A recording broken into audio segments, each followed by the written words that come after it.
துதிக்கிறோம் துதிக்கிறோம் துதிக்கிறோம் துதிக்கிறோம் துதிக்கிறோம் துதிக்கிறோம் துதிக்கிறோம் துதிக்கிறோம் துதிக்கிறோம். ஸ்தோத்திரம் ஸ்தோத்திரம். Praise the Lord. நம்முடைய ஆண்டவரும் அருமை இரட்சகரும் மீட்பருமான கர்த்தராகிய இயேசு கிறிஸ்துவின் இனிய நல் நாமத்திலே மீண்டுமாய் இந்த அருமையான மாலை வேளையிலே இந்த விசேஷித்த புதன்கிழமை நாளிலும் கூட தேவனாகிய கர்த்தருடைய சமூகத்திலே நாம் வரும்படியா தேவன் நமக்கு இந்த நல்ல நாளை ஆசீர்வதித்து கொடுத்திருக்கிறார். வானத்திலும் பூமியிலும் சகல அதிகாரங்களை படைத்த சர்வ வல்லமையுள்ள தேவனாகிய கர்த்தர் அவர் உன்னதமானவர், உயர்ந்தவர், நேற்றும் இன்னும் என்றும் மாறாதவராயிருக்கிறார். ஆமென். அப்படிப்பட்ட அந்த மகிமையான மகத்துவமான தேவனுக்கு நன்றி சொல்லும் விதமாய் இந்த அருமையான சாயங்கால வேளையிலே தேவ சமூகத்தில் ஒரு நிமிஷம் நம்மை தாழ்த்தி நாம் ஜெபிக்கலாம்.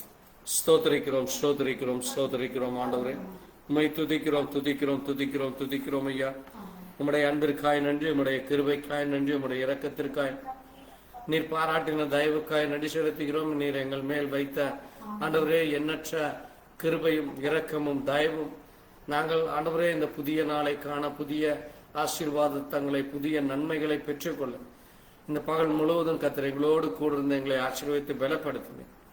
ஆண்டவரே, இந்த சாயங்கால வேளையிலே மீண்டுமாய் நம்முடைய கரத்திலே வந்து ஆண்டவரே உடைய சத்திய வார்த்தைகளை குறித்து நாங்கள் தியானிக்க, அதை குறித்து அதனுடைய மகிமைகளை மகத்துவங்களை ஆராய்ந்து அறியத்தக்கதாய் தேவன் எங்களுக்கு இரக்கம் பாராட்ட இருக்காய். தொடர்ந்து வார்த்தையின் மூலமாய் நீ தாமே பேசும் பாடல்களிலும் உம்மை கனப்படுத்துகிற நேரத்திலும் உம்மை மகிமைப்படுத்தும். உம்முடைய வல்லமை, உம்முடைய தயவு, உம்முடைய கிருபை, உம்முடைய இரக்கம், உம்முடைய பிரசன்னம் எங்கள் மத்தியிலே இருந்து எங்கள் ஒவ்வொருவரையும் எங்களோடு கூட இணைந்துள்ள ஒவ்வொரு சகோதர சகோதரின் கர்த்தர் ஆசீர்வதித்து இன்னும் அதிகமாய் வேதத்தின் அறிவு, வேதத்தின் சொல்லப்பட்ட எல்லா விதமான ரகசியங்களை அறிந்து கொள்ள, புரிந்து கொள்ள தேவ ஞானத்தை, தேவ கிருபையை தர வேண்டுமா ஆண்டவரும் இரட்சகரும் மீட்பருமான கர்த்தராகிய இயேசு கிறிஸ்துவினுடைய பரிசுத்த நாமத்திலே ஆமென்.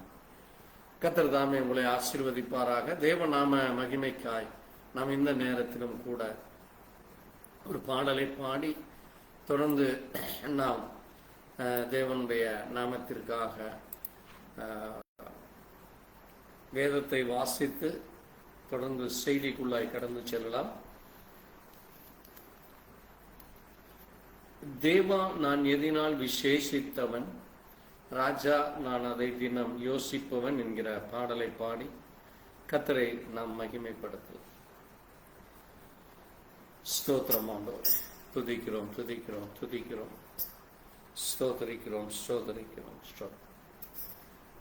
தேவா, நான் எதினால் விசேஷித்தவன், ராஜா, நான் அதை தினம் யோசிப்பவன். தேவா, நான் எதினால் விசேஷித்தவன், ராஜா, நான் அதை தினம் யோசிப்பவன். எதினா இது எதினா, நீர் என்னோடு வருவதினா. எதினா இது எதினா, நீர் என்னோடு வருவதினா. தேவா, நான் எதினால் விசேஷித்த, ராஜா, நான் அதை தினம் யோசிப்பவன். மேக ஸ்தம்பம் மீனிருந்து பாதுகாக்குது, பாதையில் பகலெல்லாம் கூட செல்லுது. மேக ஸ்தம்பம் மேலிருந்து பாதுகாக்குது, பாதை காட்ட பகல் கூட செல்லுது. அன்பான தேவன் என்னோடு வரும், அது போதும் என் வாழ்விலே. அன்பான தேவன் என்னோடு வருவார், அது போதும் என் வாழ்விலே. தேவா, நான் எதினால் விசேஷித்தவன், ராஜா, நான் அதை தினம் யோசிப்பவன். தேவா, நான் எதினால் விசேஷித்தவன், ராஜா, நான் அதை தினம் யோசிப்பவன். தாகம் கொண்ட தேவஜனம் வானம் பார்த்தது, ஆவல் கொண்ட கண்மழையும் கூட செல்லுது. தாகம் கொண்ட தேவஜனம் வானம் பார்க்குது, ஆவல் கொண்ட கண்மழை கூட செல்லுது. என் ஏக்கமெல்லாம் என் தேவன் தீர்ப்பார், சந்தோஷம் நான் காவேன். என் ஏக்கமெல்லாம் என் தேவன் தீர்ப்பார், சந்தோஷம் நான் காணுவேன். தேவா, நான் எதினால் விசேஷித்தவன், நான் அதை தினம் யோசிப்பவன். தேவன் எதினால் விசேஷித்தவன், ராஜா நான் அதை யோசிப்பவன். வாழ்க்கையிலே கசப்புகள் கலந்திட்டாலும் பாசமுள்ள ஒரு மூட செல்லுது. வாழ்க்கையிலே கசப்பு கலந்திட்டாலும் குணமுள்ள ஒரு கூட செல்லுது. நீரை தேனாகமா நேசர் என்னோடுண்டு, மாறாவின் நீரை தேனாகமா என் நேசர் என்னோடுண்டு. தேவா, நான் எதினால் விசேஷித்தவன், ராஜா நான் அதை தினம் யோசிப்பவன். தேவா, நான் எதினால் விசேஷித்தவன், ராஜா நான் அதை தினம் யோசிப்பவன். அல்லேலூயா, ஆமென். நாம் எழுந்து நின்று இந்த நேரத்திலே வேதத்திலிருந்து சில பகுதிகளை வாசித்து தொடர்ந்து நாம் செய்திக்குள்ளாய் கடந்து செல்லலாம். ஆதியாகம புஸ்தகம் 10ஆம் அதிகாரம், ஆதியாகமம் 10ஆம் அதிகாரம்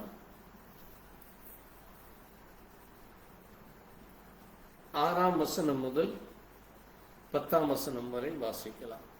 காமுடைய குமாரர் ஊஸ், மிஸ்ராயிம், ஊத், கானான் என்பவர்கள். ஊசுடைய குமாரர் சேபா, ஆவிலா, சத்தா, ராமா, சப்திகா என்பவர்கள். ராமாவின் குமாரர் சேபா, திதிகான் என்பவர்கள். ஊஸ் நிம்ரோத்தை பெற்றான். இவன் பூமியிலே பராக்கிரமசாலியானான். இவன் கர்த்தருக்கு முன்பாக பலத்த வேட்டைக்காரனாய் இருந்தான். ஆகையால் கர்த்தருக்கு முன்பாக பலத்த வேட்டைக்காரனான நிம்ரோதை போல இன்னும் வழக்கு சொல் உண்டாயிற்று. சினேயர் தேசத்திலுள்ள பாபேல், ஏரே, அக்காத், கல்னே என்னும் இடங்கள் அவன் ஆண்ட ராஜ்யத்துக்கு ஆதிஸ்தானங்கள். நாம் ஒரு நிமிஷம் ஜெபிப்போம். எங்களை நேசிக்கிற எங்கள் நல்ல ஆண்டவரே, கர்த்தராகிய இயேசு கிறிஸ்துவின் அருமையான நாளிலும் வாசித்து தியானித்த போற வசனங்களுக்காய் நன்றி செலுத்துகிறோம். வாசித்த வார்த்தைகளுடைய அதிசயங்கள், ஆசீர்வாதங்கள், நன்மைகளை தொடர்ந்து வேதத்தின் மூலமாய் நாங்கள் தியானிக்கிற இந்த நேரத்திலே இதை கேட்கிற ஒவ்வொருவருடைய இருதயத்திலும் அதை புரிந்து கொள்ள, அறிந்து கொள்ள தேவன் தாமே ஒரு விஷயம் கூட ஒருவர்களோடு பேசும்.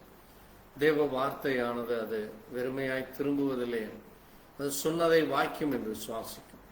இந்த நேரத்திலும் நீர் ஆண்டவரே இந்த பூமியில மனுஷனை படைத்து நீர் ஒரு நோக்கத்திற்காக இந்த பூமியில மனிதனை வைத்திரும்.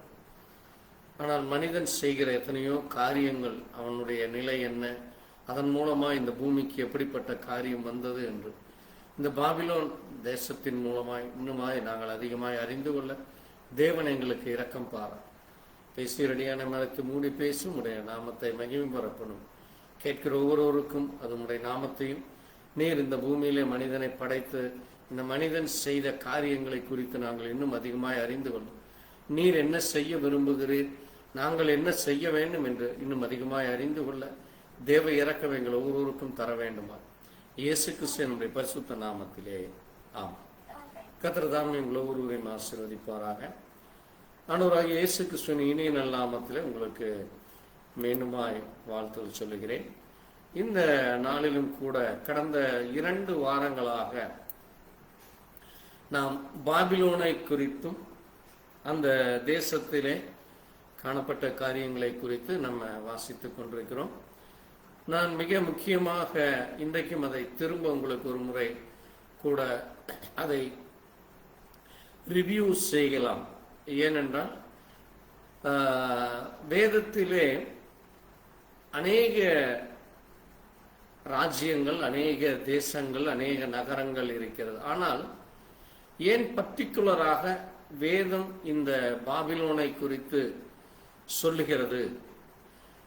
இந்த பாபிலோன் ஏன் நாமும் அறிந்து கொள்ள வேண்டும் என்று நான் உங்களுக்கு வேதத்தின் அடிப்படையிலே, நம்முடைய தீர்க்கதரிசியின் செய்தியின் அடிப்படையிலே நான் உங்களுக்கு சொல்லி அதை நாம் மிக அவசியமாக அறிந்து கொள்ள வேண்டும். அது மட்டுமல்ல, இன்றைக்கு நாம் எப்படிப்பட்டதான ஒரு காலத்திலே நாம் வாழ்ந்து வருகிறோம், அதற்கும் இந்த பாபிலோனை குறித்தான காரியங்களை குறித்து மிக ஆழமாக வேத வசனங்களோடு மட்டுமல்லாது வரலாற்றிலாக ஹிஸ்டாரிக்கலாகவும், அது மட்டுமல்ல அங்கே தொல்பொருள் ஆராய்ச்சியல் மற்றும் பண்டைய காலத்திலே காணப்பட்ட ஆய்வுகள், அது மட்டுமல்ல கிறிஸ்தவத்தை குறித்தான அநேக நூட்கள், ஹிஸ்டாரிக் புக்ஸ், இதை குறித்து நாம் இன்றைக்கு இன்னும் அதிகமாக நாம் அறிந்து கொள்ள விரும்புகிறோம். ஆகவே பாருங்கள், முதலாக வேதத்திலே இந்த பாபிலோன் என்கிற தேசத்திற்கு சொல்லப்பட்ட பெயர் பாபேல்.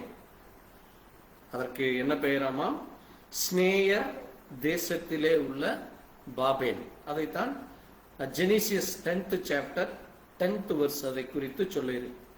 இந்த பாபேல் என்கிற அந்த நகரத்தை கட்டினவன் நிம்ரோத். இந்த நிம்ரோத்துடைய தகப்பன் கூஸ், கூஷுடைய தகப்பன் காம், காமுடைய தகப்பன் தான் நோவா. அப்போ நோவாவுடைய சந்ததியிலே வந்த இந்த மனுஷர்கள் செய்கிற காரியம், ஆனால் அது எப்படி தேவனுடைய வார்த்தைக்கு, தேவனுடைய திட்டத்திற்கு, தேவனுக்கு விரோதமாக அது செய்யப்பட்டது என்று நாம் அங்கே வாசிக்கிறோம். 10ஆம் அதிகாரத்திலே அங்கே அந்த ஜனங்கள் ஒரு பெரிய நகரத்தையும், 11th chapter, Genesis 11th chapter 4th verse நாம் அந்த காரியத்தை பார்க்கிறோம். நாம் பூமி எங்கும் சிதறி போகாதபடி, நாம் பூமி எங்கும் we should not என்ன செய்யக்கூடாதாமா? நம் எந்த இடத்திலேயும் தவறி போகாதபடி ஒரே இடத்திலே உட்கார்ந்து கொண்டு நம்ம எல்லாரும் ஒருவரை ஒருவர் அங்கே ஒரே பாஷைகளை பேசிக்கொண்டு ஒரே காரியத்தை செய்யலாம் என்று சொல்லி அவர்கள் விரும்புவதை பார்க்கிறோம். அங்கே சொல்லப்பட்டிருக்கிறது 4ஆம் வசனத்திலே, let us build a city and a tower whose top may reach unto heaven, and let us make a name, let us be scattered abroad upon the face of the whole earth. Scatter என்றால் என்னது? எங்கேயும் சிதறி போகாதபடி, எந்த இடத்திலேயும் சிதறி போகாதபடி ஒரே இடத்திலே நாம் இருக்கலாம் என்று மனிதன் சொல்லுகிறான். ஆனால் நமக்கு ஆண்டவர் அங்கே ஆதியாகமத்திலே 1ஆம் அதிகாரத்திலே ஜெனிசியஸ் புக் 1st சாப்டர்ல ஆண்டவர் சொல்லுவது என்னது? நீங்கள் பலுகி பெருகி பூமியை நிரப்புங்கள். பலுகி பெருகி பூமியை நிரப்புங்கள். வாசிங்கள் 22nd chapter, ஜெனிசியஸ் 1st chapter, ஜெனிசியஸ் 1st chapter. தேவன் அவர்களை ஆசீர்வதித்து, நீங்கள் பலுகி பெருகி சமுத்திர ஜலத்தை நிரப்புங்கள் என்றும் பறவைகள் பூமியில் பெருகக் கடவுள் என்றும் சொன்னார். பாருங்க, வானம் பூமி மற்றும் இங்க இருக்கிற எல்லாவற்றையும் தேவன் படைத்து அவைகளையும் நிரப்ப சொல்லுகிறார். அது மட்டுமல்ல, அங்கே 28ஆம் வசனத்தை வாசிப்போம். 28 verse, ஜெனிசிஸ் 1st chapter 28. பின்பு தேவன் அவர்களை நோக்கி, நீங்கள் பலுகி பெருகி பூமியை நிரப்பி, பாருங்க, நீங்கள் பலுகி பெருகி, you multiply and fulfill the entire earth. பூமியை நீங்கள் என்ன செய்ய வேண்டும்? நிரப்ப வேண்டும். ஆனா இங்கே கூஷுடைய மகன் நிம்ரோத் சொல்வது என்னது? நீங்க எங்கேயும் போகாம you don't go anywhere, you don't scatter, you stay with us. நீங்க எங்களோடு கூட இருங்க. அப்ப அது தேவனுடைய திட்டத்திற்கு it is stopping the God plan or it is disturbing the God plan. அது தேவனுடைய திட்டத்திற்கு it is against the God willing God plan. அது தேவனுடைய திட்டத்திற்கு எதிராக, தேவனுடைய திட்டத்திற்கு விரோதமாக அங்கே செய்கிறார்கள். அது மட்டுமல்ல, என்ன செய்ய வேண்டுமாமா? வானத்தின் உயரத்திற்கு ஒரு கோபுரம் கட்டுவோம். A big tower will build. அது மட்டுமல்ல, நமக்கு பெயர் உண்டாக, நமக்கு பெயர் உண்டாக. பாருங்க அங்கே let us make us a name. Let us make us a name. நமக்கு ஒரு பெயர். இன்னைக்கு அதனாலதான் அநேகர் பார்த்தீர்களானால் தொழில்கள் ஆனாலும் சரி, நான் தான் இந்த தொழிலை கண்டுபிடிச்சது, நான் தான் இதை செய்தது என்று மொனாப்போலியாக அல்லது பேட்டன் ரைட்ஸ் அல்லது அதை தன்னுடைய பெயர் இருக்க வேண்டும் என்று சொல்லி அதை முயற்சி செய்து கொண்டிருக்கிறது இன்றைக்கும் நம்ம பார்க்கிறோம். இது எல்லாமே எப்படிப்பட்டதா இருக்கு? It's kind of Babylon spirit. அது பாபிலோனுடைய ஆவி இன்றைக்கும் மனிதனை அதுபோல தவறான காரியங்களை செய்ய அது நடந்து கொண்டிருக்கிறதை நம்ம பார்க்கிறோம். பாருங்க, அது மட்டுமல்ல, நீங்க கவனித்தீர்களானால் அங்கே இவர்கள் என்ன செய்கிறார்களாமா? தேவனுக்கு முன்பாக அங்கே அகந்தை உள்ளவர்களாக, தேவனுக்கு முன்பாக பிரைடு பீப்புள், பிரைடு திங்கிங், அகந்தை உள்ளவர்களா. ஆனால் தேவன் என்ன விரும்புகிறார்? God asking us to humble yourself. தேவன் நம்மை தாழ்ந்து இருக்க வேண்டும் என்று சொல்கிறார். அது மட்டுமல்ல, God never punish anyone. God giving the time period to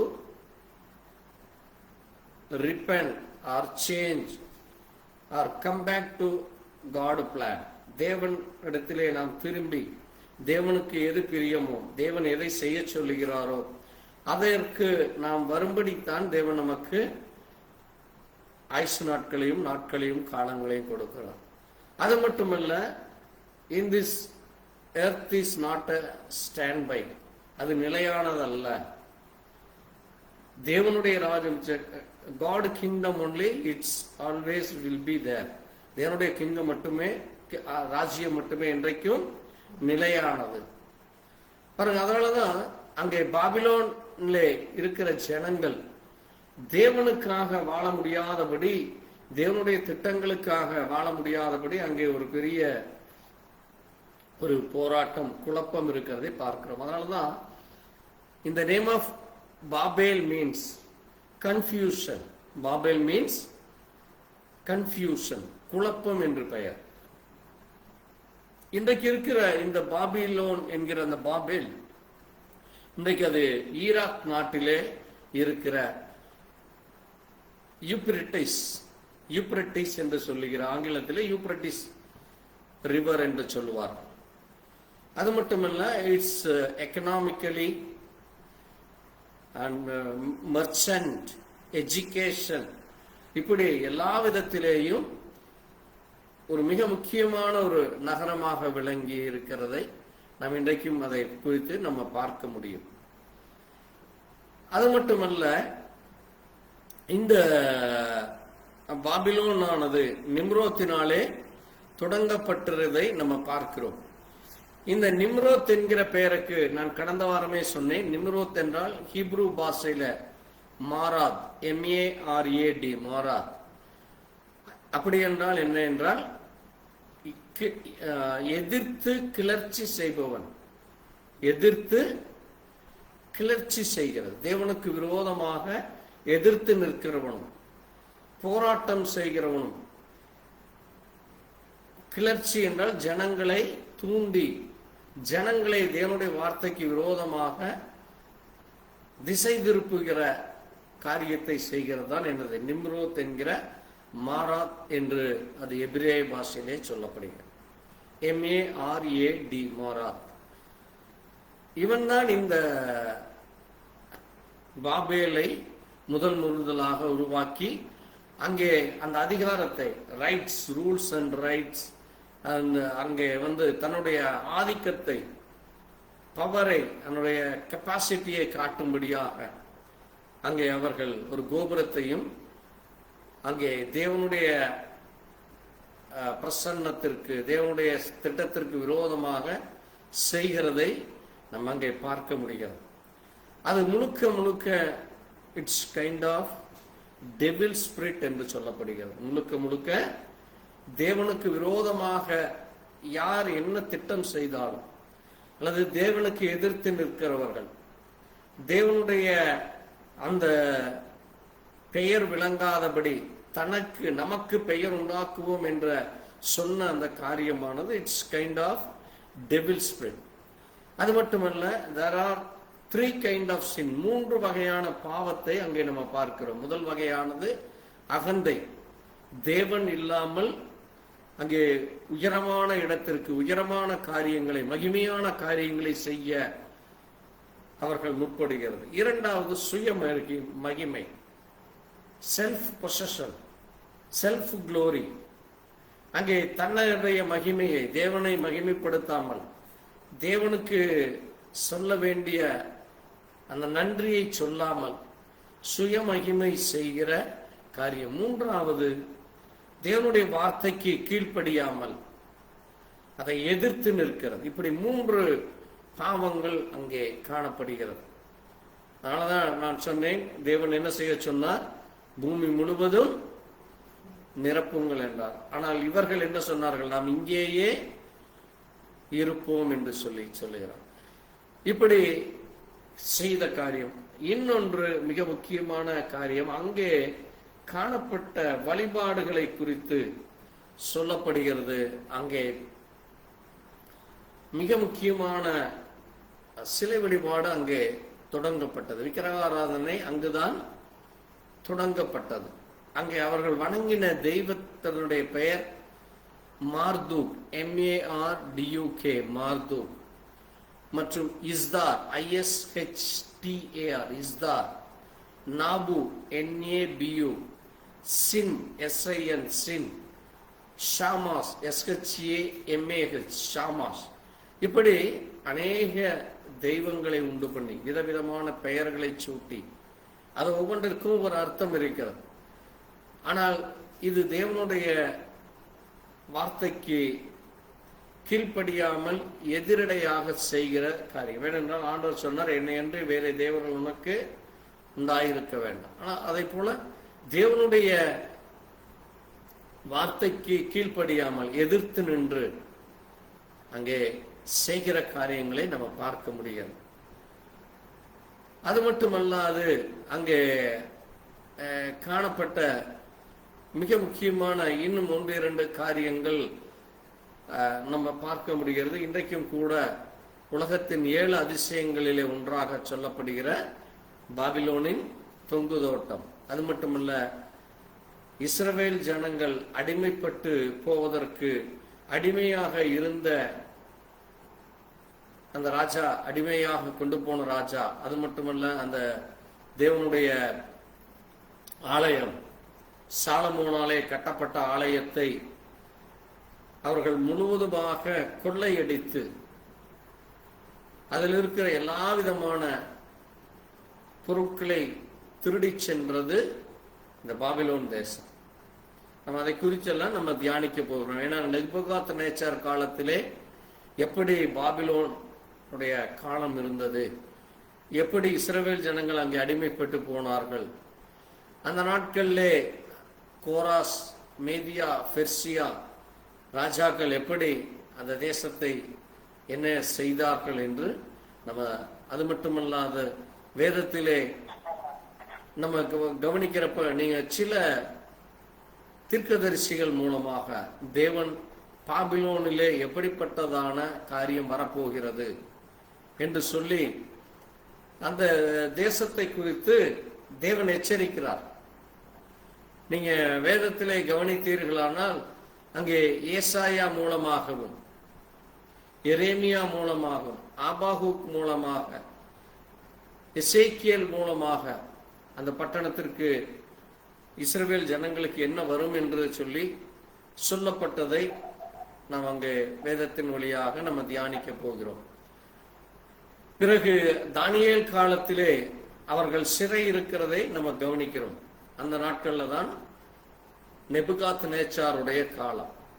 அது மட்டுமல்லாது அங்கே எஸ்ரா நாட்களிலே ஏசாயாவுடைய கோரஸுடைய தீர்க்க தரிசனத்தை சொன்னதை குறித்தும், அங்கே எப்படி அவர்கள் மீட்கப்பட்டார்கள் என்று சொல்லி எஸ்ரா புத்தகத்திலும் ஏசாயா புத்தகத்திலும் அதை குறித்து நமக்கு சொல்லப்பட்டிருக்கிறது. ஆனால் தொடர்ந்து நாம் வாசிக்கிற பொழுது இறுதி காலத்திலே, இந்த end of the time, end of the world, இந்த உலகத்தின் முடிவு நாட்களிலே, இறுதி காலத்திலே இந்த பாபிலோனுக்கு என்ன நிகழும், இந்த பாபிலோன் என்றால் என்ன, ஏன் அந்த பாபிலோனை விட்டு நாம் வெளியே வர வேண்டும். அப்ப இன்றைக்கு அந்த உலகத்திலே நாம் அந்த இடத்தில் இல்லை, ஆனால் இன்றைக்கு பாபிலோனுக்குள்ளே கிரியை செய்த அதே ஆவி இன்றைக்கு உலகம் முழுவதும் அது அதனுடைய ஆளுகையை, அதற்குள்ளாய் காணப்பட்ட அருவருப்புகளை, அதற்குள்ளாய் காணப்பட்ட அடிமைத்தனத்தின் ஆவிகளை, அதிகாரத்தின் ஆவிகளை இன்றைக்கும் நம்ம காண முடியும். அதை குறித்து வெளிப்படுத்தின விசேஷத்திலே 14 ரெவல்யூஷன் 14, 16, 18 இந்த 3 சாப்டர்லையும் இந்த பாபிலோனை குறித்து சொல்லப்பட்டிருக்கிறது. ஆகவே பாருங்க, நம்ம இந்த பாபிலோனுடைய பெயர் என்றால் என்ன, எப்படி இந்த பாபிலோன் ஆரம்பிக்கப்பட்டது, அதனுடைய ராஜா யார், அதை கட்டினவன் யார், அவன் என்ன செய்தான் என்று இப்படி கடந்த 2 வாரங்களாக நாம் அதை குறித்து தியானித்து வந்தோம். இங்கே தேவன் மீண்டுமாக என்ன செய்கிறார் என்றால், ஜெனிசிஸ் 11th சாப்டர்ல நம்ம வாசிக்கலாம். 9ஆம் வசனத்தை வாசிப்போம். பூமி எங்கும் வழங்கின பாஷையை கர்த்தர் அவ்விடத்தில் தாறுமாறாக்கினபடியால் அதன் பேர் பாபேல் எனப்பட்டது.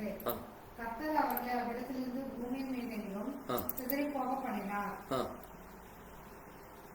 சேமுடைய வம்ச வரலாறு. ஜலப்பிரளயம் உண்டாய் 2 இல்ல, போதும் போதும். பாருங்க, தேவன் என்ன செய்கிறாராமா, தேவன் என்ன செய்தாராமா, அந்த பூமியிலே அந்த பாஷைகளை என்ன செய்தார்,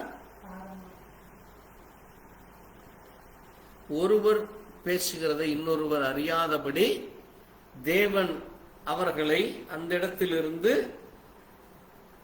எல்லா இடத்திற்கும் போகும்படி செய்கிறார். அந்த இடத்திலிருந்து மற்ற எல்லா இடங்களுக்கும் போகும்படி செய்கிறார். அதனாலதான் அந்த இடத்துல பாஷை ஒருவர் பேசுவது ஒருவர் அறியாதபடி அந்த பாஷையானது மாற்றி போடப்படுகிறது. அதான் தாறுமாறாக்கு. பாஷைகளை என்ன செய்தார் ஆண்டவர், மாற்றி போடுகிறார். ஆகவேதான் அது தாறுமாறாக்கினதுனால் அதன் பெயர் பாபேல் என்னப்பட்டது. அதன் பெயர் அங்கே பாபேல் என்பது இப்பொழுது என்ன செய்யப்பட்டதாமா, பாபிலோன் என்பதாக அது மாறி போகிறது பின்னாட்களிலே. ஆகவே பாருங்கள், இங்கே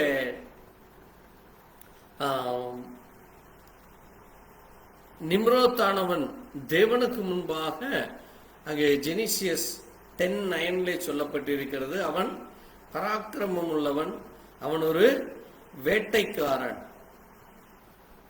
அதை ஹீப்ரூல கிப்போர் என்பார்கள். GIBBOR. கிப்போர் என்றால் வலிமையானவன், strength and strong body. And is the warrior, வீரன்.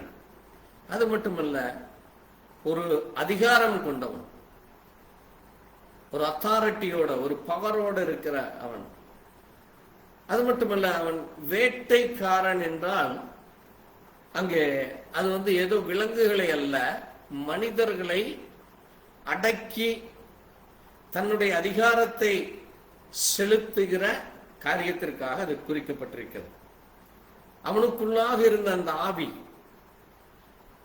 நிம்ரோத்திற்குள்ளாக இருந்த அந்த ஆவிக்கு அந்த எண்ணங்கள் இருக்கு. அதனாலதான் தேவனுடைய வார்த்தைக்கு எதிரடையான காரியத்தை செய்கிறான். நான் சொல்றது உங்களுக்கு நீங்க இந்த அடிப்படை புரிந்து கொண்டால்தான் அங்கே என்ன காரணத்தினாலே பாபிலோன் ஜனங்களுக்குள்ளாக நெபுகாத் நேச்சார் இஸ்ரவேல் ஜனங்களை அடிமைப்படுத்தினார், இஸ்ரவேலரை கொள்ளையிட்டார். பாருங்கள், 12 கோத்திரம், அவ்வளவு பெரிய ஜனங்களை, அவ்வளவு கோடிக்கணக்கான ஜனங்களை ஒரு சிறிய நாடு, மிகச்சிறிய நாடு, அந்த நாட்டில் இருந்து வந்த இந்த பாபிலோனியர்கள் இவ்வளவு பெரிய ஜனங்களை என்ன செய்தார்? அடிமைப்படுத்தி போட்டார்.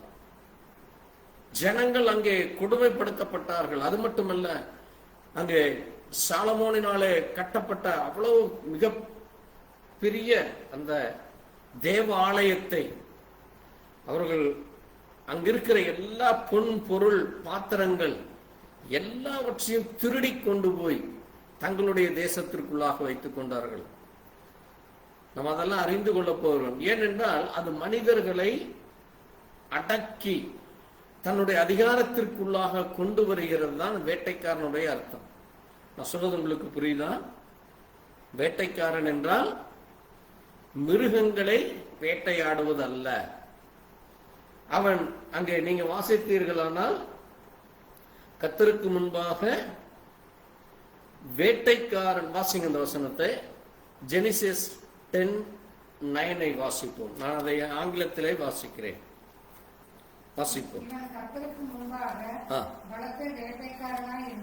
பலத்த வேட்டைக்காரனாக இருந்தான். அதை நீங்க ஆங்கிலத்தில் வாசிக்கிறப்போ அங்கே சொல்லப்பட்டிருக்கிறது, he was a mighty hunter before the Lord, wherefore it's said, even a Nimrod the mighty hunter before the Lord. mighty hunter, mighty hunter, அதைத்தான் இங்கே ஹீப்ரூல கிப்போர் என்பார்கள். கிப்போர் என்றால் என்னது? வேட்டைக்காரனாக, வலிமையானவனாக, அதிகாரம் கொண்டவனாக, அங்கே பராக்கிரமசாலியாக அவன் காணப்படுகிறான். இந்த பராக்கிரமசாலி என்றால் அது ஒரு சாதாரண வேட்டை அல்ல, அது வெறும் விலங்குகளை வேட்டையாடுவது அல்ல. அதை ஒரு சாதாரண மொழியிலே நாம் பார்க்கிற பொழுது, ஓ அவன் பெரிய ஆடு மாடு சிங்கங்கள் புலிகள் பெரிய பெரிய விலங்குகளை வேட்டையாடி ஒரு பெரிய வேட்டைக்காரனாக இருக்கிறான் என்ற அர்த்தம் அல்ல. இது அப்படிப்பட்ட வேட்டையை குறிப்பதற்கான இது ஆவிக்குரிய, it is a spiritual meaning. அதை நாம் புரிந்து கொள்ள வேண்டும். இப்போ இவன் எப்படி மனிதர்களை தன்னுடைய கண்ட்ரோலிலே வைத்துக் கொள்கிறான் என்பதற்கு அடையாளமாகத்தான் என்ன செய்கிறான்? 11th சாப்டர்ல ஜெனிசிஸ் 11:4 அவன் என்ன சொல்லுகிறான்? நீங்க யாரும் எங்கேயும் போக வேண்டாம், நீங்க எங்க இருங்க? இந்த பட்டணத்திலேயே இருங்க. எங்க இருக்க வேண்டும்? இந்த பாபேலுக்குள்ளேயே இருங்க, எங்கேயும் போக வேண்டாம். நமக்கு பேர் உண்டாக்குவோம். அங்க இருக்கிறவங்களையும் திருப்தி செய்கிறது. என்ன செய்யலாம்? நமக்கு பேர் உண்டாக்கலாம். நம்ம எல்லாரும் ஒன்று சேர்ந்து நம்ம ஒரு பெரிய நகரத்தை கட்டுவோம், ஒரு பெரிய கோபுரத்தை கட்டுவோம். அதெல்லாம் இன்றைக்கும் நடந்து கொண்டிருக்கிறது. அது ஆவிக்குரிய விதமாக நாம் அதை தியானிக்க போகிறோம். அது அவனுடைய முழு கண்ட்ரோல்லே கொண்டு வரும்படியாக, அவன் அதை ஆளும்படியாக செய்கிறான். அதனாலதான் அவன் என்ன செய்கிறான்? அவனுடைய ராஜ்யமானது 10ஆம் வசனத்திலே பார்த்தீர்களானால் பாபேல், ஏரோக், அக்தாத், கல்னே, இது எல்லாம் சொல்லப்பட்டிருக்கிற இடம். இந்த கல்னே தான் நம்ம என்ன என்று தியானிக்க போகிறோம். இவை அனைத்தும் மெசொப்பொத்தேமியாவிலே இருக்கிற காரியம். இந்த கல்னே தான் என்னது? ஆபிரகாம் எங்கே பிறந்தாராமா? கல்தேயர் பட்டணம். என்னது? கல்தேயர் பட்டணம். நீங்க 12ஆம் அதிகாரத்தில் வாசித்தீர்களானால் அந்த கல்தேயர் பட்டணத்தை குறித்து அங்கே சொல்லப்பட்டிருக்கிறதை காணலாம். வாசிங்க, 11ஆம் அதிகாரத்திலேயே இருக்குது. 11:31 வாசிக்கலாம். அல்லது 28 வாசிக்கலாம். 28 11:28 ஜெனிசிஸ் 11:28. ஆரான் தன் ஜன்மம் பூமியாகிய ஊர் என்கிற கல்தேய தேசத்து. பாருங்க, ஆரான் யாரு? ஆபிரகாமுடைய தகப்பன். இந்த கல்னே என்பதுதான் என்னது? கல்தேய பட்டணம். அது எங்க இருக்கிறது? மெசபத்தேமியாவிலே இருக்கிறது. எங்க இருக்கிறது? மெசபத்தேமியா. அதை நீங்க வாசித்தீர்களானால் அங்க ஆக்ட் அப்போஸ்தலர் நடவடிக்கைகள் 7ஆம் அதிகாரத்திலே அங்கே ஸ்தோவான்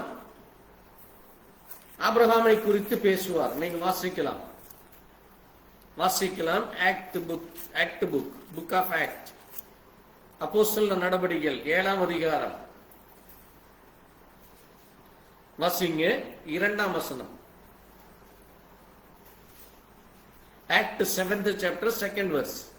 அதற்கு அவன், சகோதரரே, பிதாக்களே கேளுங்கள். நம்முடைய பிதாவாகிய ஆபிரகாம், பாருங்க, நம்முடைய பிதாவாகிய ஆபிரகாம் காரான் ஊரிலே குடியிருப்பதற்கு முன்னமே மெசபத்தோமியா நாட்டிலே இருக்கும்போது மகிமையின் தேவன். அது எங்க இருக்கிறானம்மா? மெசபத்தோமியா. அப்ப இந்த மெசபத்தோமியாவுக்குள்ள இருக்கிற இன்னொரு சிறிய பட்டணம் தான் என்னது? கல்னே. அந்த கல்னே தான் என்னது? கல்தேயர். அப்ப இது எல்லாமே கோஇன்சிடென்டா உங்களுக்கு பொருந்துவதை நீங்க பார்க்கலாம். ஒன்றோடு ஒன்று the same name, it is developed by period by period. அந்த ஒரே பெயர் ஒவ்வொரு காலத்திலே ஒவ்வொன்றாக சொல்லப்படுகிறது. இந்தியாவை நம்ம இப்ப இந்தியாங்கிறோம். இதற்கு முதல்ல ஹிந்துஸ்தான், பாரத், இப்படி ஒவ்வொரு பேர்ல இருக்கு. நம்ம உங்களுக்கு எஸ்தர் புத்தகத்தில் வாசித்தீங்கன்னா இந்து தேசம் முதல் என்று. இப்படி பெயர்கள் மாறிக்கொண்டே இருக்கிறதை நம்ம பார்க்க முடிகிறது. அதாவது இந்த மெசபத்தோமியா முழுவதுமாக நிம்ரோத்தால் கட்டப்பட்ட, நிம்ரோத்துடைய ஆளுகைக்கு உள்ளாக இருந்தது. அங்கே நீங்க கவனித்தீர்களானால் 10ஆம் அதிகாரத்திலே அது ஜாதிகளுடைய பட்டியல் அங்கே கொடுக்கப்பட்டிருக்கிறதை நீங்க கவனிக்கலாம். நீங்க வாசிங்க 10ஆம் அதிகாரத்திலே ஜெனிசியஸ் 10th chapterல.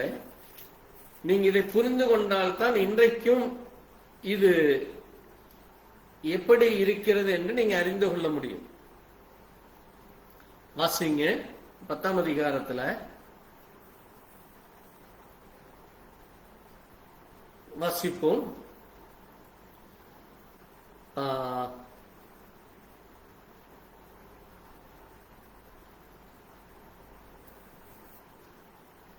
பத்தாம் அதிகாரத்தில் நீங்க வாசித்தீங்கன்னா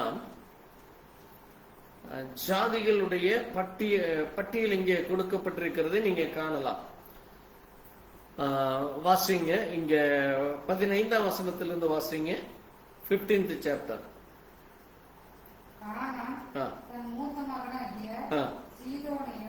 பாருங்க, சீதோன் அது ஒரு பட்டணம், கேத் அது ஒரு பட்டணம்,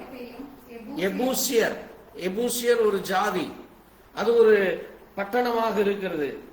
கானான் ஒரு தேசம், ஒரு ஜாதியை குறிக்கிறது, அது ஒரு பட்டணம். எபூசியர் ஒன்று. இது எல்லாமே தேவனுக்கு விரோதமாக எழுப்பின பட்டணங்கள் என்று நம்ம அங்க ஆதியாகம புத்தகத்திலே பார்க்கிறோம். அதே போல அங்கே அந்த 5 புத்தகங்கள் என்று சொல்லுகிறார்களே, யாத்ராகமம், என்னாகமம், லேவியராகமம், உபாகமம், இந்த எல்லா புத்தகத்திலேயும் இந்த பட்டணங்களை குறித்து, அந்த பட்டணத்தினுடைய ஜனங்களுடைய கேரக்டர் குறித்து சொல்லப்பட்டிருக்கிறது. ஆனா இங்க நீங்க பாத்தீங்கன்னா அது ஒவ்வொரு பிள்ளைகளுக்கு குறிக்கப்பட்டிருக்கிற பெயர். அது ஒரு ஜாதி என்றால் ஒரு நேஷனுக்கு குறிக்கப்பட்ட பெயர். எபூசியர், எமோரியர், திர்காசியர், ஈவியர், அர்கேயர், ஸ்னேயர், அர்வதியர், செமோரியர், காமாத்தியர். இது எல்லாமே பாருங்க ஒவ்வொரு நேஷன், ஜாதி என்றால் நேஷன், இட் இஸ் நாட் நம்ம ஊர்ல சொல்ற மாதிரி ஜாதி அல்ல. அது ஒரு தேசத்தை குறிக்கிற, ஜனங்களை குறிக்கிற ஒரு பெயராக இருக்கு. இது எல்லாமே யாருடைய காலத்திலே வந்தது? நிம்ரோத்துடைய காலத்திலே இந்த காரியங்கள் எல்லாம் அங்க இருக்கிறத நம்ம பார்க்க முடியும். அப்ப தேவன் இந்த ஜனங்களை, மொழிகளை குழப்பினார் அல்லது அவர்களை சிதறடித்தார். இது அழிவு அல்ல, கவனமா கேட்க வேண்டும். தேவன் ஏன் அதை செய்கிறார் என்றால், ஜனங்கள் தேவனுடைய திட்டத்தை அறிந்து கொள்ள. தேவனுடைய திட்டம் என்னது? What is God plan? We have to fulfill the earth. நாம் இந்த பூமியை நிரப்ப வேண்டும். பூமியை நிரப்புறதுன்னு என்னது? எல்லா இடத்திற்கும் செல்ல வேண்டும், அங்கங்கே குடியிருந்து அங்கங்கே பட்டணங்களை, நகரங்களை கட்டி அங்கே நாம் இந்த பூமி முழுசும் தேவனுடைய கண்ட்ரோல் இருக்கும். தேவ ஜனங்களுக்கு அதை தேவன் கொடுக்கிறார். ஆமென். அதான் தேவனுடைய திட்டம். அதுதான் அங்கே ஜெனிசிஸ் 1 சாப்டர்ல ஆண்டவர் அதை நீங்க என்ன செய்யுங்க, பூமியை நிரப்புங்கள், பூமியை நிரப்புங்கள் சொல்றார். ஆனால் இவர்கள் என்ன செய்கிறார்கள்? தேவனுக்கு விரோதமான காரியத்தை செய்கிறதை பார்க்கிறோம். இன்றைக்கு இந்த பாபிலோன் என்ன செய்து கொண்டிருக்கிறது? எப்படி இந்த பாபிலோன் புதிய எருசலேமோடு கூட அது இணைக்கப்பட்டிருக்கிறது? நம்ம இன்றைக்கு எதிர்பார்த்து கொண்டிருக்கிறது என்னது? புதிய வானம், புதிய பூமி. அப்ப அதோட இந்த பாபிலோனுக்கும் ஒரு தொடர்பு இருக்கு. அது எப்படி என்று நம்ம தியானிக்க போகிறோம். ஆகவே பாருங்க, இந்த புதிய எருசலேம் என்பது அது புதிய வாழ்க்கைக்கு ஒரு அடையாளமாக இருக்கிறது. பாபிலோன் என்பது அது ஒரு வாழ்க்கை, அடிமைத்தன வாழ்க்கை. அது ஒரு மனிதனுடைய கட்டுப்பாட்டுக்குள்ளாக இருக்கிறது. இன்றைக்கும் நம்ம யாருக்கு கட்டுப்பட்டு தான் இருக்கிறோம்? இந்திய தேசத்தினுடைய லா, இந்தியாவில் இருக்கிற லா, சட்டத்திற்கு நம்ம கீழ்பட்டிருக்க வேண்டும். இந்திய சட்டம் நம்மை பேசக்கூடாது, நீ வெளியே போகக்கூடாதுன்னா we cannot do anything, நம்ம எதையும் செய்ய முடியாது. ஆனால் தேவன் என்ன செய்கிறார்? நீங்க சர்வ சிருஷ்டிக்கும் சுவிசேஷம் பிரசங்கிங்கிறாரு. அப்ப நம்ம என்ன செய்ய முடியறது இல்ல? விடுதலையோடு தேவனை குறித்து சொல்ல முடியல. இன்னைக்கு சட்டம் அப்படி இருக்கு. அப்ப இது எல்லாமே என்னது? It's spiritual meaning. Babylon is a spiritual meaning. அது இன்றைக்கு உலகம் குழப்பத்திற்குள்ளாக இருக்கிறது. Babylon is this world is become a Babylon.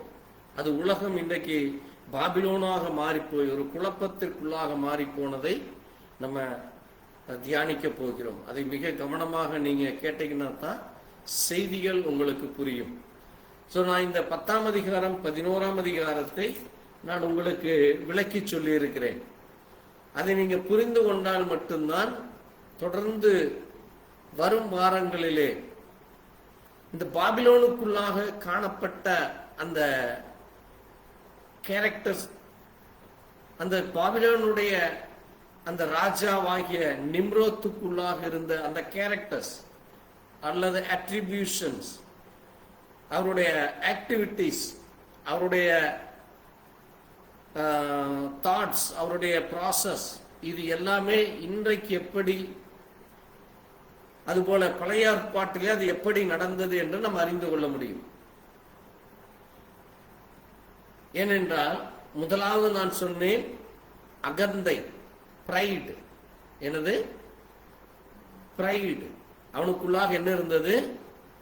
Bride இருந்தது, அகந்தை இருந்தது. நீங்க வாசிங்க, அந்த அகந்தை முதலாவது யாருக்குள்ளாக வருகிறது? It start from somebody. அதை நீங்க அறிந்து கொள்ள வேண்டும். வாசிங்க ஐசாயா 14 சாப்டர் 13. ஏசாயா 14:13 வாசிப்போம். அப்பொழுதுதான் இந்த பாபிலோன் ராஜாவிற்குள்ளாக யார் இருந்தார், அவனுக்குள்ளாக அந்த அதிகாரம், அந்த அகந்தை, அந்த மேட்டிமை எதிர்த்து நிற்கிறது. அந்த வேட்டைக்காரன் எப்படி அது உருவாக்கப்பட்டான் என்று இங்கே சொல்லப்பட்டிருக்கிறது. வாசிங்க ஐசாயா 14 chapter 13. ஏசாயா 14:13. நான் வானத்துக்கு ஏறுவேன். பாருங்க 12ஆம் வசனத்திலிருந்தே வாசிக்கலாம். அதிகாலை மகனாகிய விடிவெள்ளியிலே நீ வானத்திலிருந்து விழுந்தாயோ, ஜாதிகளை ஈனப்படுத்தினவனே. பாருங்க, இவன் என்ன செய்கிறானாமா? ஜாதிகளை ஈனப்படுத்தினவனே, நீ தரையிலே விழ வெட்டப்பட்டாயோ. தரையிலே விழ வெட்டப்பட்டாயோ. நான் வானத்துக்கு ஏறுவேன். நான் வானத்துக்கு ஏறுவேன். தேவனுடைய நட்சத்திரங்களுக்கு மேலாக, தேவனுடைய நட்சத்திரங்களுக்கு மேலாக என் சிங்காசனத்தை உயர்த்துவேன். என் சிங்காசனத்தை உயர்த்துவேன்.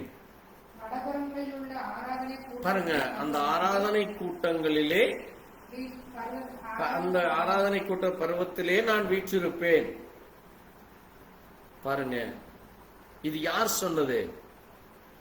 இது ஏதோ ஒரு ராஜா சொன்னது அல்ல. நீங்க இந்த அதிகாரத்தை நீங்க வாசித்தீங்கன்னா ஏதோ ஒரு ராஜா சொல்லுகிறார் என்று அல்ல. நீங்க வாசித்தீர்களானால் 4ஆம் வசனத்தை வாசிங்க. ஐசாயா 14:4. நீ பாபிலோன் ராஜாவின் மேல் சொல்லும் வாக்கியம். பாருங்க, நீ யார் மேல சொல்றாயாமா? பாபிலோன் ராஜா. பாபிலோன் ராஜா என்னவாமா? ஒடுங்கி போனவன், ஒளிந்து போனவனே, பொன்னகரி ஒளிந்து போயிற்று என்று சொல்லி இவன் இந்த பாபிலோன் ராஜாவிற்குள்ளாக இருந்த அந்த பொல்லாத சிந்தனை, எனது பாபிலோன் ராஜாவுக்குள்ளாக இருந்த அந்த பொல்லாத சிந்தனை எப்படிப்பட்டதாமா? அதிகாலை மகனாகிய விடிவெள்ளி. அதை ஆங்கிலத்திலே வாசித்தீங்கன்னா son of morning. Son of morning இருக்கு. இன்னொரு இடத்துல பாத்தீங்கன்னா லூசிபர் இருக்கு. என்ன இருக்கும்? லூசிபர். லூசிபர் யாரை குறிக்கிறது? சாத்தானை. சாத்தானுடைய இன்னொரு பெயர் தான் பிசாசு அல்லது சர்பம். இது யாரை குறிக்கிறது? பிசாசை குறிக்கிறது. பிசாசுக்குள்ளாக இந்த சிந்தனை தான் இருக்கிறது. என்னது? நான் வானத்திலிருந்து ஏறுவேன். ஏனென்றால் அவன் எங்கே, ஆதியில அவன் எங்கிருந்தான்? தேவன் அவனை எங்க படைத்தார்? கேரூபீனாக தேவன் படைத்தார். தேவன் அவனை கேரூபீனாக படைத்து தேவனுடைய ஆலயத்திலே அவன் ஆராதனை தலைவனாக இருக்கிறான். Is the worship leader. சாத்தான் எப்படி இருந்தான்? முதலாவது வர்ஷிப் லீடராக ஒரு நல்ல பாட்டு பாடுறோம். அதனாலதான் இன்னைக்கு அநேகர் பார்த்தீங்கன்னா நல்ல பாட்டு பாடுவாங்க. எந்த நேரம்? ஆராதனை நேரத்துல, சபை ஆராதனையில 1 மணி நேரம் 2 மணி நேரம் பாடிக்கொண்டே இருப்பார்கள். நாம் தேவனை ஆராதிக்க வேண்டும், அதிலே தவறு இல்லை. ஆனால் அந்த ஆராதனையிலே தேவநாமம் மகிமைப்படுகிறதா அல்லது தங்களுக்கு பெருமைகளை உண்டு பண்ண, தங்களுக்கு பெயர் கிடைக்கும்படி செய்கிறார்களா என்று நம்ம கவனிக்க வேண்டும். அதுதான் கைண்ட் ஆஃப் பாபிலோன் ஸ்பிரிட். அப்ப இவன் என்ன செய்கிறானாமா? வானத்துக்கு ஏறுவேன், தேவனுடைய நட்சத்திரங்களுக்கு மேலாக வடபுற ஆராதனை கூட்டத்திலே, என் பர்வதங்களிலே, அந்த ஆராதனையில் இருக்கிற அந்த பர்வதத்திலே நான் வீற்றிருப்பேன். அதைத்தான் நாங்கள் என்ன செய்தான்? நிம்ரோத் நம்ம ஒரு பட்டணத்தை கட்டி, ஒரு நகரத்தை கட்டி, அது எங்க எது வரைக்கும் போகணுமாமா? வாசிங்க, இந்த வசனத்தை வாசிங்க. ஜெனிசியஸ் 10th chapter. அது எங்க வரைக்கும் போக வேண்டுமாமா? வாசிங்க 10th chapter, 11th chapter 4th verse. இன்னும் அவர்கள் நம் பூமியின் மேல் எங்கும் சிதறி போகாதபடிக்கு நமக்கு ஒரு நகரத்தையும், பாருங்க, நமக்கு ஒரு நகரத்தையும், வானத்தை, பாருங்க, அது எங்க போக வேண்டுமாமா? வானத்தை அளாவும் தொட வேண்டும், வானத்துக்கு வரைக்கும் போக வேண்டும். எங்க வரைக்கும்? அதைத்தான் இவனும் சொல்லுகிறான். ஐசாயா 14:13 அவன் என்ன சொல்லுகிறான்? நான் வானத்துக்கு ஏறுவேன். ஏன்னா தேவன் அங்கிருந்து அவனை கீழே தள்ளி விட்டார். அவனுக்குள்ள மேட்டிமை, அவன் தேவனுக்கு இணையாக தன்னை பேசினான். Is compare with God, is thinking is the equivalent with God. அதனாலதான் தேவன் அவனை என்ன செய்தார், இந்த பூமியிலே தரையிலே தள்ளிவிட்டார். அவன் இந்த பூமிக்குள்ள கீழே விழுந்தவன். அவனும் மட்டுமல்ல, அவனோடு கூட அநேக தேவதூதர்களும் விழுந்து போனார். அதைத்தான் அது எசேக்கியேல் 28 சாப்டர் 12 to 19 வரைக்கும் வாசிக்கிறோம். அது மட்டுமல்லாது அங்கே ரெவல்யூஷன் புக்கிலையும் நம்ம அவன் எப்படி விழுந்தான் என்று அவனை குறித்து இங்கே ரெவல்யூஷன் புக்கிலையும் அவனை குறித்து சொல்லப்பட்டிருக்கிறது. பாருங்க, அவன் எப்படிப்பட்டவனாக இருந்தான், அவனை எப்படி இந்த பூமிக்குள்ளே கீழே விழுந்தான் என்று அங்கே சொல்லப்பட்டிருக்கிறது. ஆகவே நீங்க அவன் எப்படிப்பட்டதான ஒரு பொல்லாத சிந்தனை உடையவனாக இருக்கிறான். அதனாலதான் நீங்க வாசித்தீர்களானால் ரெவல்யூஷன் 12th சாப்டர்ல நம்ம ஒரு நிமிஷம் இதே இந்த வசனத்தோடு ஐசாயா 14 கூட இந்த வசனத்தை நீங்க கம்பேர் பண்ணீங்கன்னா அவன் யார் என்று தெரியும். வாசிப்போம். ரெவல்யூஷன் 12th சாப்டர் 3, 4 and 8 இதை வாசிக்கலாம்.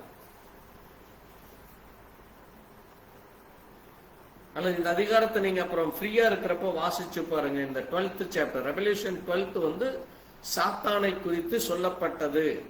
அவன் எப்படிப்பட்டவனாக இருந்தான் என்று இங்க நமக்கு சொல்லப்பட்டிருக்கிறது. வாசிக்கலாம். அப்பொழுது வேறொரு அடையாளம் வானத்திலே காணப்பட்டது. 7 தலைகளையும், பாருங்க, 7 தலை 10 கொம்பு, 7 முடிகளை உடைய சிவப்பான வலுசர்பம் இருந்தது. அந்த வலுசர்பம் எப்படியாமா, அதன் வால் வானத்து நட்சத்திரங்களில் 1/3 பங்கை இழுத்து பூமியிலே விழ தள்ளிற்று. இந்த பூமியில என்ன செய்தது, அது கீழே விழுந்து போனது. அது மட்டுமல்ல, அங்கே வாசிங்க 9ஆம் வசனம் சொல்லுது, 9th verse, உலகம் அனைத்தையும் மோசம் போக்குகிற பிசாசு. யாரது? பிசாசு. அடுத்தது என்னது? சாத்தான் என்று சொல்லப்பட்ட பழைய பாம்பாகிய வலுசர்ப்பம். அந்த வலுசர்ப்பம் தான் இந்த பூமியிலே விழுந்தது. அது யாரது? சாத்தான். அது பிசாசு. அவனுக்குள்ள என்ன இருந்தது? அகந்தை இருந்தது, மேட்டிமை இருந்தது. தேவனுக்கு இணையாக தன்னை பேசிக்கொண்டான். அப்ப அந்த ஆவிதான் இங்கே யாருக்குள் இருந்தது? நிம்ரோத்துக்குள்ளாக இருக்கிறது. அதுதான் மனிதர்களை என்ன செய்கிறது? அடிமைப்படுத்துகிறது, தேவனுடைய திட்டத்திற்கு விரோதமாக செய்கிறது. அது என்ன செய்ததாமா? அவன் என்ன செய்கிறான் பாருங்க. இந்த வலுசர்ப்பம், நீங்க 10ஆம் வசனத்தை வாசித்தீங்கன்னா, ரெவல்யூஷன் 12:10 வாசித்தீங்கன்னா, இரவும் பகலும் எப்பொழுதாமா? டே அண்ட் நைட் நம்முடைய தேவனுக்கு முன்பாக நம்முடைய சகோதரர்கள் மேல் குற்றம் சுமட்டும் பொருட்டு அவர்கள் மேல் குற்றம் சாட்டுகிறவன் அவன். அவன் யாராக இருக்கிறானாமா? தேவனுடைய பிள்ளைகளை, தேவனுடைய சகோதரர் என்று சொல்லப்படுகிற தேவ பிள்ளைகள் மேல அவன் என்ன செய்கிறான்? குற்றம் சாட்டுகிறவன். அதனாலதான் நீங்க தேவனை ஆராதிக்கிறப்போ, நீங்க தேவனுக்காய் வைராக்கியமாய் நிக்கிறப்போ, மற்றவர்கள் மூலமாக உங்களை என்ன செய்யலாம்? குற்றப்படுத்தி கொண்டே உங்களை அருவருக்க பேசுறது, உங்களை தூஷிக்கிறது, உங்களை குறித்து முறுமுறுக்கிறது, உங்களுக்கு விரோதமான செயல்களை செய்கிறது. அது அவனுடைய வேலை. பாருங்க, அவனுக்குள்ளாக இருந்த அந்த அகந்தையும், அவனுக்குள்ள இருந்த அந்த அதிகார காரியங்களும், அது மட்டுமல்ல, அவனுக்குள்ள இருந்த பெருமை என்னது? அது எப்படிப்பட்ட பெருமையா இருந்ததாமா? பெரிய பெரிய பட்டணங்கள், பெரிய பெரிய காரியங்கள், எக்கனாமிக்கலி அவனுக்குள்ள ஒரு பிரைடு இருந்தது. அதேதான் இன்னைக்கு வேர்ல்டு ஃபுல்லா என்னது? எக்கனாமிக்கலி கிரிசிஸ் அந்த எக்கனாமிக்கலி வெல் செட்டில்டு கண்ட்ரிஸ்னு சொல்லி பெரிய பெரிய நாடுகளுக்குள்ள இன்றைக்கு எக்கனாமிக்குள்ளாக தேசங்கள் சென்று கொண்டிருக்கிறது. தேவனை மறந்து people are forgetting God and they concentrating only for the economical. முழுசுமாக பணம் பணம் என்கிற பொருளாதாரத்தை சார்ந்து ஜனங்கள் அதற்கு பின்பாக செல்லிக் கொண்டிருக்கார். அதனாலதான் ரெவல்யூஷன் 18 சாப்டர்ல நீங்க வாசித்தீங்கன்னா வெளிப்படுத்தின விசேஷம் 18ஆம் அதிகாரத்துல அங்கே அவள் என்ன செய்கிறாள் பாருங்க. அவள் என்ன செய்கிறாளாமா? வாசிங்க. ரெவல்யூஷன் 18:2-3 வாசித்தீங்கன்னா போன வாரம் நம்ம அதை வாசித்தோம். நான் இன்றைக்கு அந்த செய்தியோடு அதை நான் உங்களுக்கு சொல்றதுக்கு தான் அதை நான் வைத்தேன். வாசிங்க.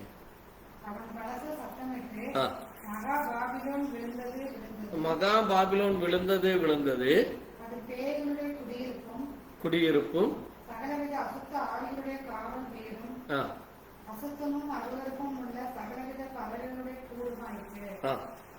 அவருடைய தேசத்தின் உத்தரவான மதுவை எல்லா ஜாதிகளும் குடித்தார்கள். பூமியின் ராஜாக்கள் அவருடைய தேசத்தனம் பண்ணினார்கள். பூமியின் வர்த்தகர் அவருடைய செல்வ செருக்கின் மிஞ்சினால் ஐஸ்வர்யம் காணார்கள். பாருங்க, பூமியின் யாராமா? வர்த்தகர்கள், மர்ச்சன்ட், பிசினஸ் பீப்புள். அவனுடைய செல்வ செருக்கின் மிகுதியினால் ஐஸ்வர்யமானார். அப்ப இந்த ஐஸ்வர்யம் எல்லாம் யாருகிட்ட இருந்து வருதாமா? Because of that Babylon spirit. Because of that Babylon spirit. நீங்க அதனாலதான் ரெவல்யூஷன் 3rd சாப்டர்ல வெளிப்படுத்தின விசேஷம் 3ஆம் அதிகாரத்துல வாசிங்க. அங்க நீங்க என்ன செய்யப்படுகிறதாமா? வாசிங்க. 3ஆம் அதிகாரம் 16-17 வாசிங்க. 17-18 வாசிங்க.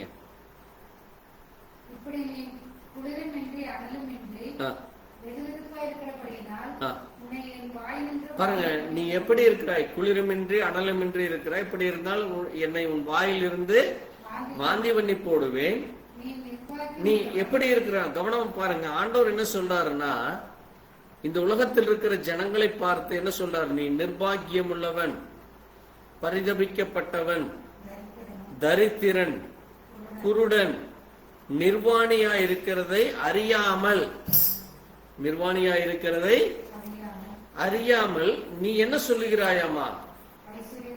நான் ஐஸ்வர்யவான், I am the rich man, I am the wealthy person. நான் அதை ஆங்கிலத்திலே வாசிக்கிறேன் பாருங்க. Revolution 3:17. Because those say I am rich, because those say I am rich, and increased with goods, and have need of nothing, and knows not that thou art rich, and miserable, poor, and blind, and naked. ஆனா ஆண்டவர் சொல்றாரு, நீ எப்படி இருக்கிறாய்? நீ ஒரு miserable person. நீ யாரா இருக்கிறாயாமா? பரிதபிக்கப்பட்டவன், தரித்திரன், குருடன், நிர்வாணியாக இருக்கிறாய். இதெல்லாம் எது? ஆவிக்குரிய காரியத்திலே. It's a spiritual meaning. ஆமென். உலக பிரகாரமாக பணம் இருக்கலாம், உலக பிரகாரமாய் செல்வம் இருக்கலாம். ஆனால் நீங்கள் எப்படி இருக்கிறீங்க? நீங்க நிர்பாக்கியம் உள்ளவர்கள். பாக்கியமே இல்லை, நிர்பாக்கியம். பரிதபிக்கப்பட்டவன், ஐயோ பாவமே என்று சொல்லுகிற மிசரபிள், பரிதாபமாக இருக்கிறார்கள். எதுல? ஆவிக்குரிய காரியத்திலே. தரித்திரம்னா என்னது? ஆசீர்வாதம் இல்லை.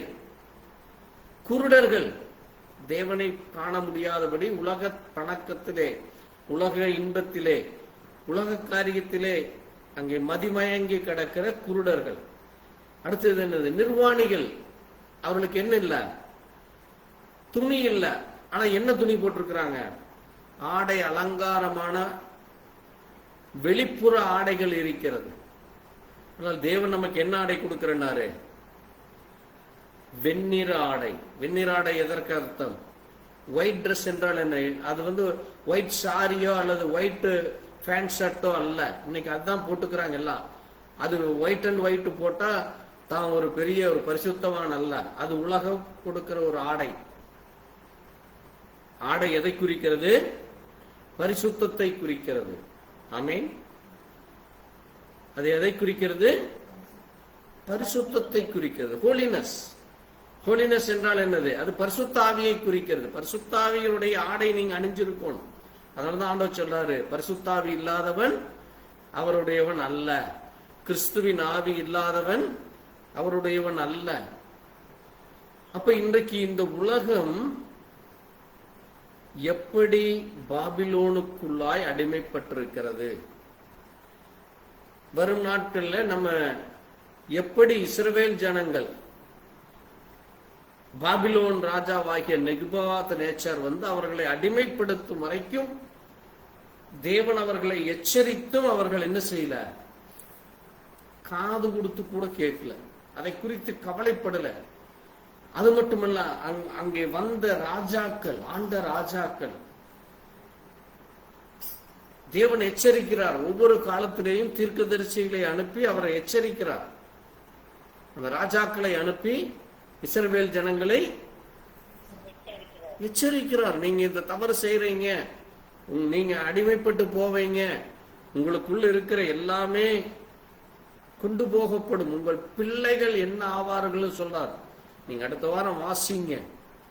நமக்கு அது படிச்சாலே கொலை நடுங்கும். ஐயோ, இப்படியெல்லாம் நடக்குமா, இப்படி நடந்ததா என்று அதை கேட்டாலே கைகாலெல்லாம் நடுங்கிற அளவுக்கு இருக்குங்க. நடந்தது. ஏன் தேவன் இவ்வளவு கொடூரமா அனுமதிக்கிறார் என்றால், தேவன் அனுமதிப்பதற்கு முன்பாக, அதைத்தான் ஞாயிற்றுக்கிழமை சொன்னேன், தேவன் எப்பொழுதுமே எச்சரிப்பார். ஆமென். உங்கள் ஒவ்வொருவரையும் எச்சரிப்பார். இதை செய்யாதே, இதை பேசாதே, இப்படி நடக்காதே, இப்படி உன்னுடைய வாழ்க்கையை அழித்து போடாதே, இப்படிப்பட்ட காரியத்திலிருந்து விலகி ஓடு, இதிலிருந்து உன்னை நீ காப்பாற்றிக் கொள் என்று சொல்லி வார்த்தையின் மூலமாய் எச்சரிப்பார். ஒவ்வொருத்தரையும், என்னையும் சரி, இதை கேட்கிற உங்கள் ஒவ்வொருவரையும் சரி, இந்த பூமியில் இருக்கிற எல்லா மனுஷனையும் தேவன் எச்சரிக்கிறார். ஆமென். அதுதான் வேதம்.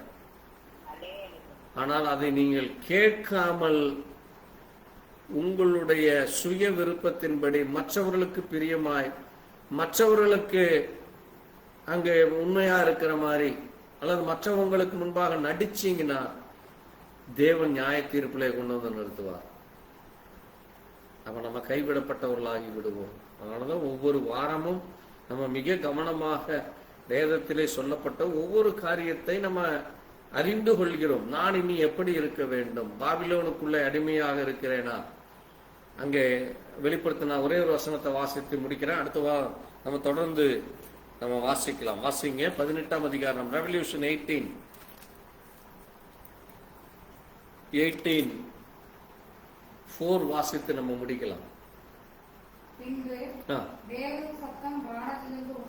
பாருங்க, தேவன் சத்தம் சொல்லுகிறார். அங்கே அசரீரியை போல அது பேசுகிறது. என்ன சொல்லுது பாருங்க, என்ன சொல்லுது? என் ஜனங்களே, மை பீப்புள். அப்ப இன்னைக்கு அவர் அதைத்தான் சொல்றார். நம்ம ஒவ்வொருத்தரையும் பார்த்து, மை பீப்புள், என்னை விசுவாசிக்கிறேன்கிறவர்களே, எனக்காக இந்த பூமியிலே சாட்சியா இருக்கிறேன், ஞானஸ்நானம் எடுத்தேன், நானும் பரிசுத்தாவியை பெற்றிருக்கிறேன், நானும் நான் சண்டே போறேன், நானும் ஜெபம் செய்கிறேன், காலையில நைட்டு ஜெபம் செய்கிறேன், பைபிள் படிக்கிறேன், என்னவா இருந்தாலும் சரி. ஆனால் நீங்க என்ன செய்யக்கூடாது?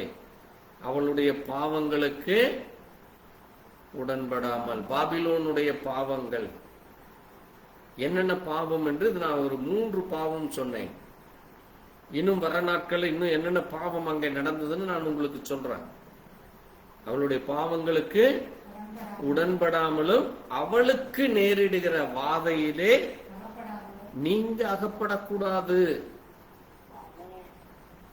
நீங்க அதுல போய் சிக்கிக்காதீங்க. அவன் வஞ்சனை உள்ளவன், அவன் ஏமாற்றுக்காரன், அவன் உங்களை கொன்று போட துடித்து கொண்டிருக்கான். அதனாலதான் ஆண்டவர் சொன்னாரு, பிசாசானவன் எதற்கு வர்றானாமா? அவன் அழிக்க. முதலாவது என்னது? உங்களுக்குள்ள இருக்கிறது எல்லாம் புடுங்கி அழிச்சு போட வருவான். உங்களை நிம்மதியாவே விடமாட்டான். விடிய விடிய தூக்கத்தை கெடுப்பான், அல்லது வேலையை கொடுத்து அல்லது உங்களுக்கு இருக்கிற பணம், காசு, பதவி, பொருள் எல்லாத்தையும் புடுங்கி நீங்க தேவனுக்காய் உண்மையா நிக்கிறேன்னு தெரிஞ்சா இது எல்லாத்தையும் புடுங்க பார்ப்பான். அவன் அழிக்கவும் கடைசியா என்ன செய்வான்? கொன்று போட பார்ப்பான். அழிக்கவும் கொல்லவுமே வருகிறான் அப்படிங்கிறார் ஆண்டவர் இயேசு கிறிஸ்து. இயேசுவே சொல்றார், பிசாசானவன் எதற்கு வருவானாமா?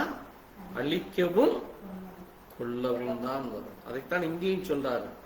அதனால ஆண்டவர் சொல்றாரு, நீ அவளுக்கு ஏற்படும் வாதைகளிலே அகப்படாமல் இருக்கும்படி அவளை விட்டு வெளியே வா. நீ அதை விட்டு வெளியே வந்துரு. நீ எங்கிட்ட வா, நான் உன்னை பார்த்துக்கிறேன். அதுதான் ஆண்டவர் சொல்றாரு, நீ அவர்கிட்ட வந்தீன்னா அவர் உன்னை பொறுப்படுத்துக்குவார். நீ அதுக்குள்ளேயே இருந்து, ஆண்டவரே நான் இங்கேயும் இருக்கிறேங்க ஆண்டவரே, இதுலயும் ஒரு கால் வச்சுக்கிறேன், அதுலயும் ஒரு காலை வச்சுக்கிறேன் அப்படின்னா ஆண்டவர் அதை ஏற்றுக்கொள்ள மாட்டார். அப்ப நம்ம இன்னைக்கு எதுக்குள்ள காலை வச்சு நிக்கிறோம்? பாபிலோன் என்கிற அந்த பிசாசினுடைய ஆளுகைக்குள்ளையா, தேவனுடைய ஆளுகைக்குள்ளையா, தேவனுடைய பிள்ளைகளாக இருக்கிறோமா, அல்லது வேஷம் போட்டு திரிகிற காரியத்தில் இருக்கிறோமா என்று இந்த பாபிலோனை குறித்து நம்ம தியானிக்க வேண்டியதாக இருக்கிறது. பாபிலோன் அப்படிப்பட்டது. அதனாலதான் ஆண்டவர் சொல்றார், அதை விட்டு வெளியே வாருங்கள். அப்ப இந்த காரியம் மட்டுமா? இன்னும் அநேக காரியங்கள் இருக்கு இந்த பாபிலோனை குறித்து. கர்த்தருக்கு சித்தமானால் இன்னும் ஒரு 2 அல்லது 3 வாரத்துல நம்ம இதை முடிக்கலாம். ஏன்னா நிறைய இருக்கு. பேசினா குறைந்தது ஒரு தொடர்ச்சியா ஒரு வாரத்திலிருந்து 1 மாசம் பேசுற அளவுக்கு செய்திகள் இருக்கிறது இந்த பாபிலோனை குறித்து மட்டும். ஏனென்றால் தீர்க்கதரிசிகள், அத்தனை தீர்க்கதரிசிகளும் எச்சரிக்கிறார்கள். நான் அதைத்தான் சொன்னேன். ஏசாயா, எரேமியா, எசேக்கியேல், இப்படி இத்தனை தீர்க்கதரிசிகளும் சொன்ன அந்த ஒவ்வொரு வார்த்தையை எடுத்து நம்ம நாள் பூரா பேசிட்டு இருக்கோம். அந்த அளவுக்கு அதுல செய்திகள் இருக்கு. அதுபோக வெளிப்படுத்தல் இருக்கு, ஆதியாகம புத்தகத்தில் இருக்கு. கர்த்தருக்கு சித்தமானால் வரும் நாட்கள்ல நம்ம இன்னும் அதிகமாய் பாபிலோனை குறித்து அறிந்து கொள்ளலாம். கேட்ட செய்திக்காய் நன்றி சொல்லி நாம் ஜெபிக்கலாம்.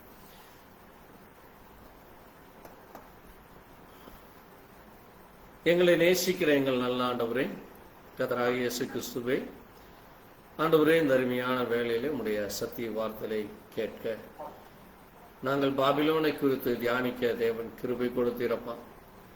ஆவியானவர் சபைகளுக்கு சொல்லுகிறதை காதுள்ளவன் கேட்க கடவன் என்று சொன்னவன்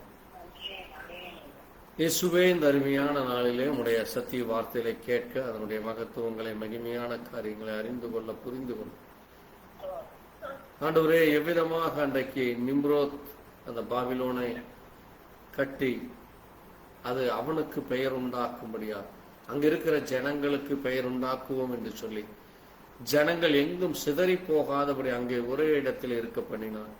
ஆனால் உம்முடைய வார்த்தை சொல்லுகிறது, நீங்கள் உலகம் எங்கும் சென்று இந்த பூமியை நிரப்புங்கள் என்று சொல்லி. ஆனால் அவன் இங்கே விட்டு நீங்கள் எங்கேயும் செல்லக்கூடாது என்று சொல்லி அவனுடைய ஆளுகைக்குள்ளாய், அவனுடைய கண்ட்ரோலிலே, அவனுடைய அதிகாரத்திற்கு உள்ளாக அவன் செய்து பெரிய பெரிய கோபுரங்களையும் பட்டணங்களையும் கட்டி ஜனங்களை அதற்குள்ளாக அடைத்து போடும்படியா அவன் அதற்கு சுற்றி கோட்டையை, வேலியை அடைத்து போட்டான். ஒரே அது உம்முடைய வார்த்தைக்கு விரோதமானத காரியமாயிருக்கிறது. அது தேவனுக்கு பிரியமில்லாத காரியமாயிருக்கு. ஆகவே நீர் அந்த பட்டணத்தை, அந்த ஜனங்களை காண நீர் மேலே இருந்து, வானத்திலிருந்து நீர் கீழே இறங்கி வந்து அந்த ஜனங்களுக்கு நீர் பாஷையை கொடுத்தீரப்பா. அது ஒருவர் புரிய முடியாத பாஷையா இருந்தது. அதே போல இன்றைக்கு எங்களுக்கு அந்நிய பாஷைகளை கொடுத்து, பரிசுத்த ஆவியை கொடுத்து, நாங்கள் உம்மோடு கூட பேசி உம்முடைய வார்த்தை என்ன சொல்லுகிறது என்று சொல்லி அந்த பரிசுத்த ஆவியிலே நாங்கள் நிரம்பத்தக்கதாக, பரிசுத்த ஆவியினுடைய அடையாளம் பெற்றுக்கொண்டேன் என்று சொல்லத்தக்கதாக தேவன் எங்களுக்கு நீர் தொடர்ந்து இரக்கம்தான்.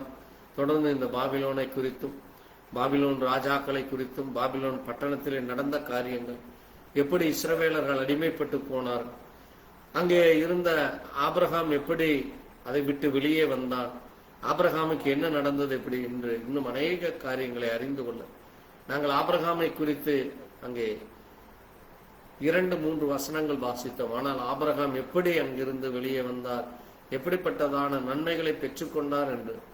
அது மட்டுமல்ல, யாரெல்லாம் அந்த சத்தத்திற்கு கேட்டு கீழ்ப்படிந்து வெளியே வந்தார்களோ அவர்களுக்கு என்ன நடந்தது? அந்த சத்தத்தை கேட்டும் பிடிவாதமாக முரட்டாட்டமும் கலகமும் எதிர்த்து நின்று தேவனுடைய திட்டத்திற்கு விரோதமாய் செய்தவர்கள் எப்படி அழிந்து போனார்கள் என்று நம்முடைய வார்த்தையிலே சொல்லப்பட்டிருக்கிறதப்பா. நாங்கள் அதை குறித்து வருகிற நாட்களிலே தொடர்ந்து தியானிக்க தேவ கிருபையப்பார். இந்த கேட்ட சத்திய வசனத்தை நம்முடைய வார்த்தையின்படி நாங்கள் அதை புரிந்து கொண்டோம் என்று சொல்லத்தக்கதான் தேவன் எங்களுக்கு இரக்கம் பாராட்ட நன்றி. இதை கேட்ட ஒவ்வொரு தேவ பிள்ளைகளையும் கர்த்தர் ஆசீர்வதியும். தொடர்ந்து நம்முடைய வார்த்தையின் மூலமாய் பேசி எங்களை இன்னும் அதிகமாய் நாங்கள் தேவனுக்குள்ளாய் வளர, வார்த்தையிலே வளர, அன்பை, இரக்கத்தை, தயவை தொடர்ந்து பெற்றுக்கொள்ள, உம்முடைய செற்றை நிலையிலே உம்முடைய பாதுகாப்பிற்குள்ளாய், உம்முடைய அடைக்கல பட்டணமாகி உம்முடைய வார்த்தைக்குள்ளாய் வர தேவன் எங்களுக்கு இரக்கம் பாராட்ட வேண்டுமா? இயேசு கிறிஸ்துவினுடைய பரிசுத்த நாமத்திலே ஆமென். என் ஆத்மாவே கர்த்தரை ஸ்தோத்திரி, முழு உள்ளமே பரிசுத்த நாமத்தை.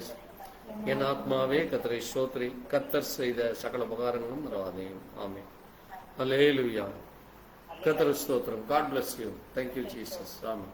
கர்த்தர் தாமே உங்கள் ஒவ்வொருவரையும் ஆசீர்வதிப்பாராக.